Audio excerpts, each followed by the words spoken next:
जय मां काली कोलकाता वाली काली घाट का ऐतिहासिक महत्व।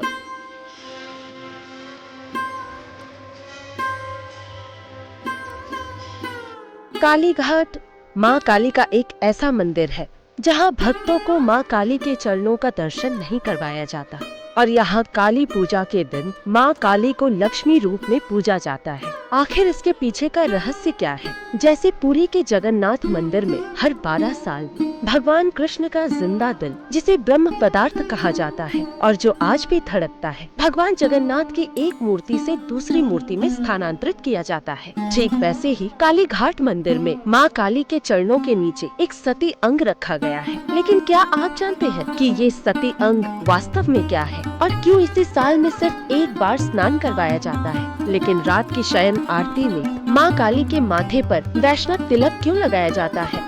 काली घाट मंदिर को भारत, बांग्लादेश और पाकिस्तान में फैले 51 शक्ति पीठों में से सबसे अहम माना जाता है। काली घाट पीठ निर्णय तंत्र के अनुसार काली घाट कोलकाता का महत्व उतना ही है जितना शिव भक्तों के लिए वाराणसी और कृष्ण भक्तों के लिए वृंदावन। कोलकाता की क्षेत्र पालिका देवी है। काली घाट काली बाड़ी में विराजमान माँ दक्षिणा कालिका देवी भागवत, स्कंद पुराण और लिंग पुराण में वर्णन मिलता है कि जब दक्ष यज्ञ में माता सती ने अपनी प्राणों की आहुति दी तो भगवान शंकर ने उनका पवित्र शरीर कंधों पर उठाया और क्रोध में तांडव नृत्य करने लगे। तब भगवान विष्णु ने अपने सुदर्शन चक्र से सती के शरीर को 51 टुकड़ों में विभक्त कर दिया। इस दौरान सती के अंग पृथ्वी के विभिन्न स्थानों पर गिरे और उन स्थानों को शक्ति पीठ कहा गया। गंगा तट पर स्थित काली घाट महापीठ वह स्थान है जहाँ देवी सती के दाहिने पैर की 4 उंगलियां गिरी। तभी से यह स्थान महापीठ बनकर 51 शक्ति पीठों में अपनी विशेष महत्वता रखता है। काली घाट शक्ति पीठ के भैरव है नकुलेश्वर और देवी है सर्व सिद्धात्री कालिका। तंत्र शास्त्र में इस सिद्ध पीठ का नाम दिया गया है काली घाटो, जिसके नाम पर ये शहर कोलकाता कहलाया। 1690 में जब कोलकाता नगर का निर्माण हुआ तो ये 3 प्रमुख गांव कोलिकाता, सुतानुटी और गोविंदपुर से मिलकर बना था। इन गांवों में से गोविंदपुर के दक्षिणी सीमा पर गंगा के पूर्वी तट पर काली घाट स्थित है। यहाँ ब्रह्म स्वरूपा गंगा सदा बहती है। अब काली घाट में देवी काली के प्रकट होने और उनकी महिमा के विस्तार के बारे में जानते हैं। सत्य युग के उस प्राचीन काल में जब देवताओं और असुरों के बीच घमासान युद्ध हो रहा था, तब स्वयं सृष्टिकर्ता प्रजापति ब्रह्मा ने काली घाट के पवित्र भूमि पर आकर तपस्या की। इसके बाद ब्रह्मा ने अपने तपस्या की स्मृति स्वरूप उसी स्थान पर एक शिला वेदी का निर्माण किया। शिला वेदी को ब्रह्म वेदी भी कहा जाता है। फिर कई युगों के बाद देवी कालिका दक्षिण भारत के नीलगिरी पर्वत के एक पवित्र शिला स्तंभ पर विराजमान हो गई। एक दिन इस शिला स्तंभ पर बैठकर ब्रह्मानंद गिरी नामक एक महान साधक ने लंबे वक्त तक तपस्या की। ध्यानमग्न ब्रह्मानंद गिरी के सामने माँ कालिका स्वयं प्रकट हुई। जगत जननी माँ काली का रूप इतना भयानक था कि ब्रह्मानंद गिरी डर गए। तब माँ काली ने एक सौम्य 10 वर्षीय कुमारी रूप में उन्हें दर्शन दिए। उन्होंने ब्रह्मानंद गिरी को 2 वरदान मांगने को कहा। माँ काली की कृपा से ब्रह्मानंद गिरी ने पहला वरदान मांगा, माँ जब भी आपको कुमारी रूप में इस शिला स्तंभ पर मैं दर्शन के लिए बुलाऊं, तब आप मुझे दर्शन देंगी। ब्रह्मानंद गिरी ने फिर दूसरा वर मांगा, माँ आप इस शिला स्तंभ को छोड़कर कभी भी कहीं और नहीं जा सकती। माँ काली ने कहा, तुम्हारा वर स्वीकार है। और तभी से इस शिला स्तंभ पर देवी काली का अस्तित्व बना हुआ है। उधर आत्माराम ब्रह्मचारी जो महान साधक थे, इस पवित्र काली क्षेत्र के जंगल में पहुँचे। वहाँ उन्होंने ब्रह्मा द्वारा स्थापित ब्रह्म वेदी को देखा। उन्होंने उसी स्थान को अपनी साधना के लिए चुना और ब्रह्म वेदी पर बैठकर कठोर तपस्या आरंभ की। वर्षों की साधना के बाद माँ काली ने आत्माराम ब्रह्मचारी को एक रात कुमारी रूप में दर्शन दिए। माँ काली ने आत्माराम ब्रह्मचारी को बताया कि वो लंबे समय से दक्षिण भारत के नीलगिरी पर्वत के एक पवित्र शिला स्तंभ पर विराजमान थी। ये उनके भक्त ब्रह्मानंद गिरी के इच्छा का परिणाम था।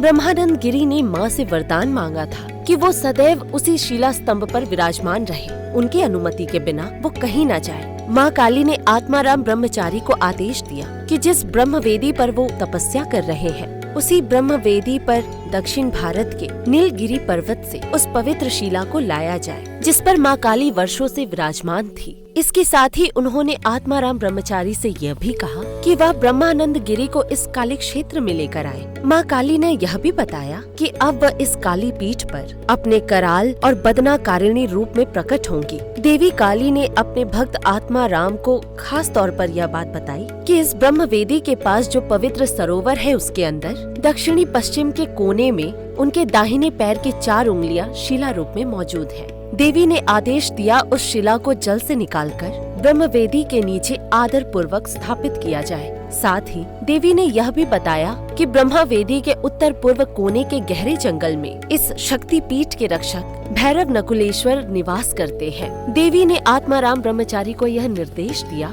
कि भैरव नकुलेश्वर के बारे में भी सबको बताया जाए और उन्हें भी इस महापीठ का हिस्सा बनाया जाए। देवी के आदेशों का पालन करते हुए आत्माराम ब्रह्मचारी ने सबसे पहले नीलगिरी पर्वत पर जाकर माँ की बताई सारी बातें ब्रह्मानंद को बताई। सिद्ध पुरुष ब्रह्मानंद गिरी ने ध्यान में बैठकर देवी के बताए हुए सभी दृश्यों का दर्शन किया और उन्हें सत्य पाया। तभी नीलगिरी पर्वत के तलदेश में समुद्र किनारे एक भीषण तूफान शुरू हो गया। देवी काली के आदेश पर ब्रह्मानंद गिरी और आत्माराम ब्रह्मचारी दोनों उस महापवित्र शिला स्तंभ पर बैठकर अपनी आंखें बंद करके ध्यान में चले गए। उन्हें महसूस हुआ कि शिला स्तंभ तेजी से उड़ने लगा है। दोनों ध्यान में पूरी तरह से समाहित थे। जब उन्होंने देवी के आदेशों को स्मरण कर अपनी आंखें खोली तो उन्होंने देखा कि वे काली पीठ के काली घाट पर पहुंच चुके हैं। इसके बाद देवी के आदेश अनुसार दोनों ने मिलकर श्रद्धा से 12 हाथ लंबी पवित्र ब्रह्म वेदी के ऊपर उस महापवित्र शिला स्तंभ को स्थापित किया। जैसे ही शिला स्तंभ स्थापित किया गया, देवी काली का मुखमंडल आदि गंगा के तट पर एक अलौकिक रूप में प्रकट हुआ। यह दिव्य मुखमंडल जो पुराणों में ब्रह्म द्वारा निर्मित बताया गया है, ऐसा प्रतीत हो रहा था जैसे समय और स्थान की सीमाएं लांघकर ये ब्रह्मा के आशीर्वाद से धरती पर उतर आया हो। फिर ब्रह्मानंद गिरी और आत्माराम ब्रह्मचारी ने माँ काली की नित्य सेवा और पूजा के लिए एक कुटिया का निर्माण किया। इस कुटिया की पूर्व दिशा में एक छोटा सा सरोवर था जिसे काली रथ कहा जाता था। चैत महीने की एक सुबह ब्रह्मानंद गिरी पूजा के लिए फूल इकट्ठा करने निकले। जैसे ही वह कुटिया के ईशान कोण के घने जंगल में पहुँचे, उन्होंने एक अद्भुत दृश्य देखा। एक गाय स्थिर खड़ी थी और उसके थन से दूध झर रहा था जो एक गहरे गड्ढे में गिर रहा था। ब्रह्मानंद गिरी ने गड्ढे की ओर बढ़कर देखा तो पाया कि गड्ढे में एक ऊंची काले रंग की शिला रखी थी और दूध उसी शिला पर गिर रहा था। यह दृश्य देखकर ब्रह्मानंद गिरी के मन में एक गहरी शांति का अनुभव हुआ। उन्होंने ध्यान लगाकर समझा कि यह साधारण शिला नहीं है, बल्कि स्वयं माँ काली के भैरव नकुलेश्वर का लिंग है। फिर आत्माराम ब्रह्मचारी ने उस स्थान के जंगल को साफ करके भैरव नकुलेश्वर महादेव के निरंतर पूजा और सेवा की व्यवस्था की और उसके ऊपर एक कुटी बनाई। लेकिन एक दिन ब्रह्मानंद गिरी और आत्माराम ब्रह्मचारी ने काली रथ के पूर्व दिशा में एक अद्भुत दृश्य देखा। काली रथ के ऊपर हीरे जैसी एक तेजस्वी चमक थी। यह दृश्य देखकर आत्माराम ब्रह्मचारी को देवी काली का वह निर्देश याद आ गया और ब्रह्मानंद गिरी ने भी समझ लिया कि यही वह निश्चित स्थान है जिसे देवी काली ने निर्दिष्ट किया था। तब दोनों ने महा आनंद के साथ माँ काली का नाम स्मरण किया और रथ में कूद पड़े। रथ के नीचे से उन्होंने सत्य युग के पवित्र दक्षिण पदांगुलियों के 4 अंगूठे सावधानी पूर्वक उठाए। काली घाट के अद्भुत रहस्य। काली की कृपा से सती के दक्षिण चरण अर्थात दाएं पैर की 4 उंगलियां इस संसार में पहली बार प्रकट हुए। अगले दिन शुभ स्नान यात्रा पूर्णिमा तिथि पर उस परम दिव्य वस्तु को स्नान करवा के उसकी पूजा अर्चना करके माँ काली के निर्देशानुसार वेदी के अग्नि कोने में रख दिया।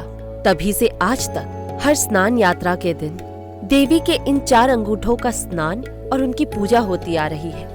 अब भी माँ काली के मूर्ति की अग्नि कोने में एक छोटे से लोहे के संदूक में ये पदांगुलियां रखी हुई है। ये पत्थर जैसी दिखने वाली सती के दाहिने पैर की 4 उंगलियां लगभग 6 किलो 65 ग्राम वजन की है। आत्माराम ब्रह्मचारी के देह त्याग के बाद भुवनेश्वर चक्रवर्ती काली मंदिर के पुजारी बने। उनकी एक कन्या संतान थी, उमा देवी, जो परिवार की एकमात्र उत्तराधिकारी थी। उन दिनों भुवनेश्वर चक्रवर्ती की मुलाकात भवानी दास से हुई। भवानी दास ने भुवनेश्वर चक्रवर्ती से विनती की, मैं आपसे दीक्षा लेना चाहता हूँ और आपका शिष्य बनना चाहता हूँ, लेकिन भवानी दास के पिता और दादा सब बहुत बड़े वैष्णव साधक थे। भुवनेश्वर ब्रह्मचारी ने कहा, मैं तुम्हें 2 शर्तों पर दीक्षा दूंगा। पहली शर्त यह है कि तुम्हें शाक्त मंत्र में दीक्षा लेनी होगी और दूसरी शर्त यह है कि तुम्हें मेरी पुत्री उमा देवी से विवाह करना होगा। भवानी दास ने दोनों शर्तें स्वीकार कर ली। उन्होंने शाक्त मंत्र में दीक्षा ली और उमा देवी से विवाह कर लिया। लेकिन भवानी दास की पहले से ही एक पत्नी थी जो बाद में काली घाट में उनके साथ आ गई। काली घाट में उस वक्त सिर्फ तांत्रिक और कपाली लोग ही पूजा करते थे, लेकिन भवानी दास के आने के बाद उनके परिवार ने पूजा का जिम्मा संभाला। उस समय की पूजा विधि बेहद कठोर थी। कई ऐतिहासिक सूत्र बताते हैं कि वहाँ नरबलि की प्रथा भी प्रचलित थी। भवानी दास काली घाट में पूजा शुरू करने के लिए अपने साथ 3 पवित्र वस्तु लेकर आए, जो आज भी काली घाट में मौजूद है। पहली, माँ काली के गर्भगृह में मौजूद चांदी का कुलुम। वहाँ भगवान विष्णु की एक मूर्ति रखी गई है। इस मूर्ति को किसी को देखने की अनुमति नहीं है, क्योंकि यह उनके परिवार के कुल देवता वासुदेव की मूर्ति है। दूसरी वस्तु है शालिग्राम शिला, जिसे मधुसूदन कहा जाता है, और तीसरी वस्तु है राधा कृष्ण का मंदिर, जिसे श्याम राय का मंदिर भी कहा जाता है।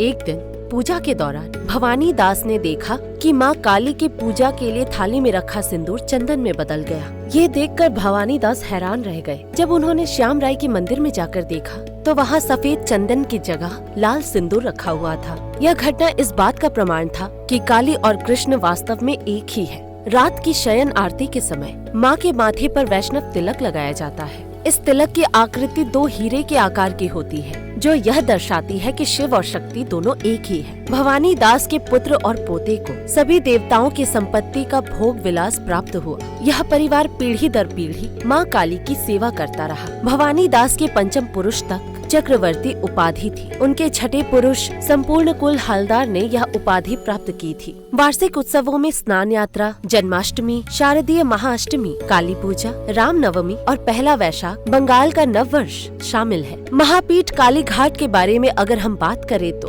पहले आत्माराम ब्रह्मचारी और ब्रह्मानंद गिरी द्वारा निर्मित एक कुटी थी। इसके कई सालों बाद 16वीं सदी के अंत में माँ काली का एक लकड़ी का मंदिर निर्मित हुआ। 1799 ईस्वी में विदिशा के जमींदार सबर्ण चौधरी के पुत्र संतोष राय ने पुराने लकड़ी के मंदिर को तोड़कर नए काली मंदिर का निर्माण शुरू किया। इस मंदिर के निर्माण के लिए 25,000 की धनराशि संतोष राय ने दी थी।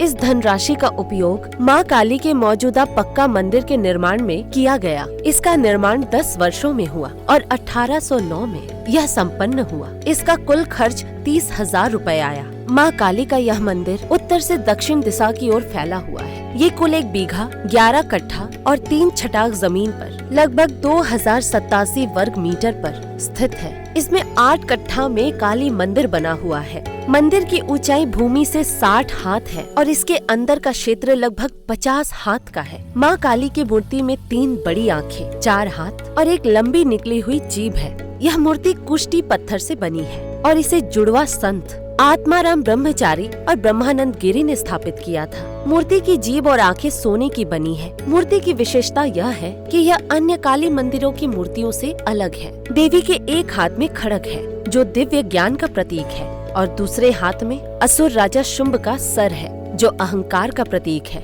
अन्य 2 हाथ आशीर्वाद और अभय मुद्रा में है, जो यह दर्शाते हैं कि दिव्य ज्ञान के माध्यम से अहंकार का नाश कर मोक्ष प्राप्त किया जा सकता है। यहाँ देवी का पैर नहीं दिखाया जाता, क्योंकि देवी के मूर्ति के बेदी के नीचे सती अंग रखा हुआ है। यह अंग देवी के दाहिने पैर का 4 अंगुल है। इस कारण देवी के पैर को प्रकट नहीं किया जा सकता। हर साल 1 दिन के लिए मंदिर को बंद कर दिया जाता है। मंदिर के बुजुर्ग पंडित आँखों पर पट्टी बांधकर माँ सती के पैर की उंगलियां निकालते हैं और उन्हें कुंड में स्नान करवा के पूजा करते हैं। इस प्रथा को स्नान यात्रा कहा जाता है। ये आषाढ़ माह की पूर्णिमा को आयोजित की जाती है। यह त्योहार जगन्नाथ देवता के स्नान यात्रा के पहले किया जाता है। माँ काली की मूर्ति लगभग 5 फीट ऊंची है और हमेशा जागृत अवस्था में स्थित है।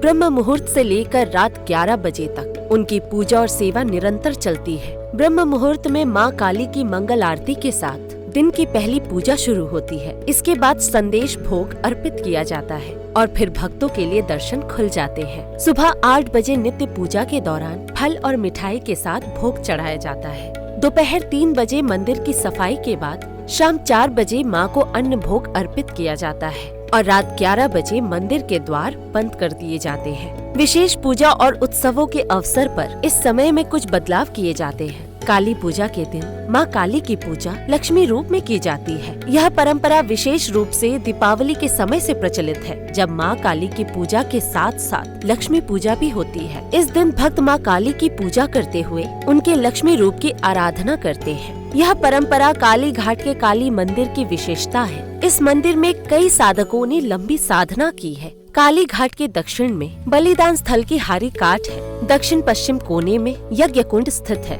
केवड़ा तला शमशान काली घाट के दक्षिण पश्चिम में स्थित है।